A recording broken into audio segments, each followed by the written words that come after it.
नमस्ते।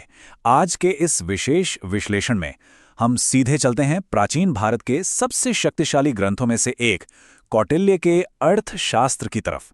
खास तौर पर हमारी नज़र इसके शुरुआती अध्यायों पर होगी।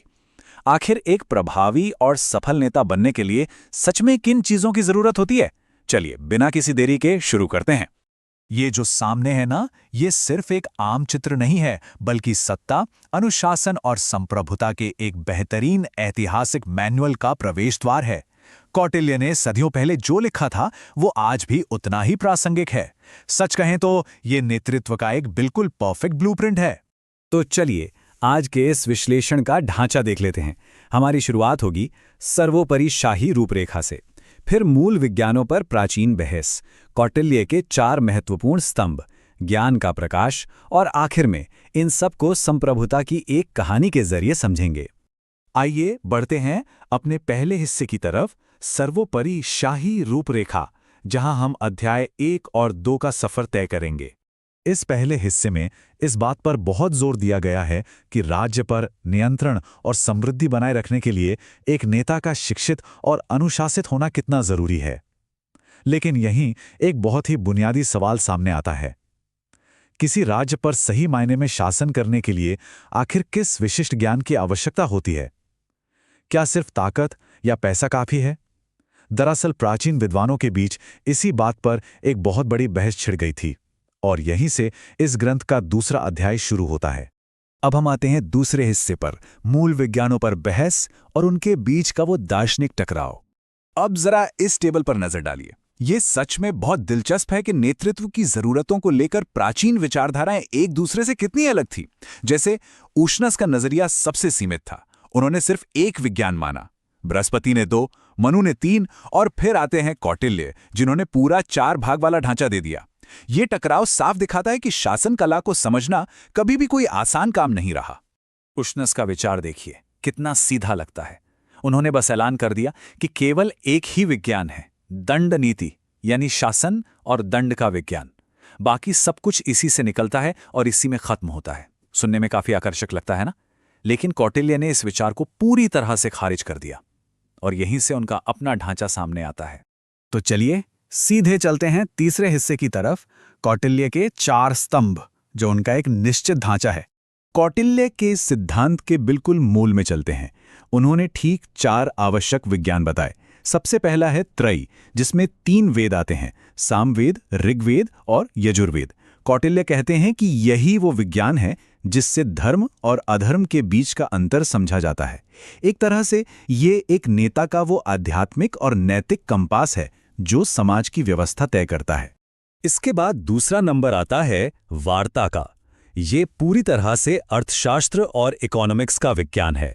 कृषि, पशुपालन, व्यापार, ये सब इसमें शामिल हैं। ये बहुत ही व्यवहारिक है, क्योंकि यही राज्य में अनाज, पशु और सोना लाता है। खजाना भरने के लिए एक नेता को धन सृजन के इस विज्ञान में माहिर होना ही चाहिए। फिर तीसरा स्तंभ है दंड नीति, यानी शासन का विज्ञान और दंड का नियम। इसका मूल काम क्या है?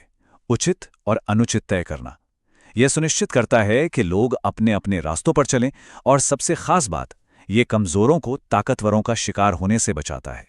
और आखिर में चौथा और शायद सबसे खास विज्ञान है आणविक्षिकी, यानी सांख्य, योग और लोकायत का दर्शन।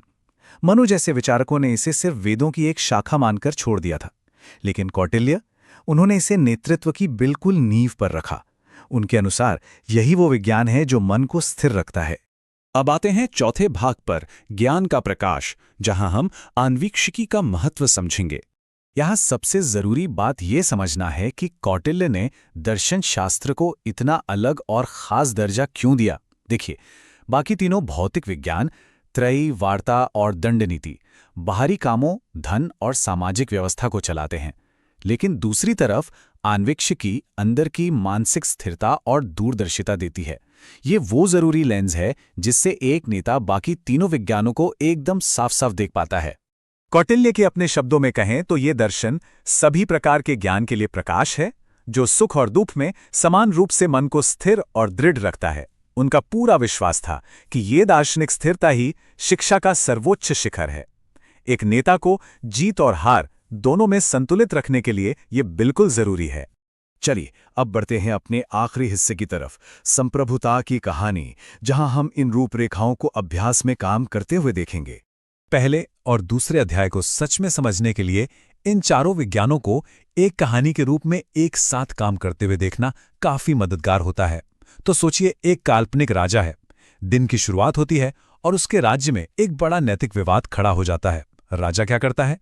वो सही मार्ग तय करने के लिए त्रयी की तरफ मुड़ता है।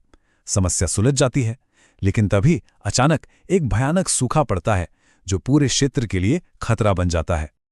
अब राजा तुरंत अपनी दिशा बदलता है और वार्ता का इस्तेमाल करता है। प्राकृतिक आपदा से अर्थव्यवस्था को बचाने के लिए वो जल्दी से कृषि भंडारों और व्यापार को मैनेज करता है ताकि सूखे के बावजूद खजाना पूरी तरह सुरक्षित रहे। लेकिन जैसा कि हम जानते हैं, संकट के वक्त कुछ अपराधी माहौल का फायदा उठाने की कोशिश जरूर करते हैं। जैसे ही अराजकता फैलने लगती है, राजा को दंड नीति लागू करनी पड़ती है। वो शासन और न्याय का डंडा उठाता है ताकि अपराधियों को उचित दंड मिल सके। ऐसा करते ही तुरंत व्यवस्था वापस लौट आती है और कमजोर लोग ताकतवरों के शोषण से बच जाते हैं। आखिरकार दिन ढल जाता है। दिन भर के इन भारी संकटों और फैसलों की वजह से राजा पूरी तरह थक चुका है और अब वो आन्वीक्षिकी की शरण लेता है। दर्शन का इस्तेमाल करके वो अपने मन को वापस शांत और स्थिर करता है, कल की नई चुनौतियों के लिए। यह कहानी बिल्कुल सटीक तरीके से दिखाती है कि कैसे ये चारों विज्ञान एकदम परफेक्ट संतुलन में काम करते हैं। और यही से हम इस विश्लेषण के एक बहुत ही शक्तिशाली और विचार उत्तेजक निष्कर्ष पर पहुंचते हैं। नैतिकता, अर्थशास्त्र, न्याय और दर्शन के इन प्राचीन स्तंभों को ध्यान में रखते हुए जरा सोचिए, अगर कोई आधुनिक नेता इन चारों में से किसी एक स्तंभ को भी छोड़ दे तो उनका संगठन कितनी जल्दी बर्बाद हो जाएगा। सच में आज के सत्ता और नेतृत्व के ढांचे में भी ये प्राचीन सिद्धांत पूरी तरह से लागू होते हैं। गहराई से सोचने के लिए एक बहुत ही शानदार विचार है।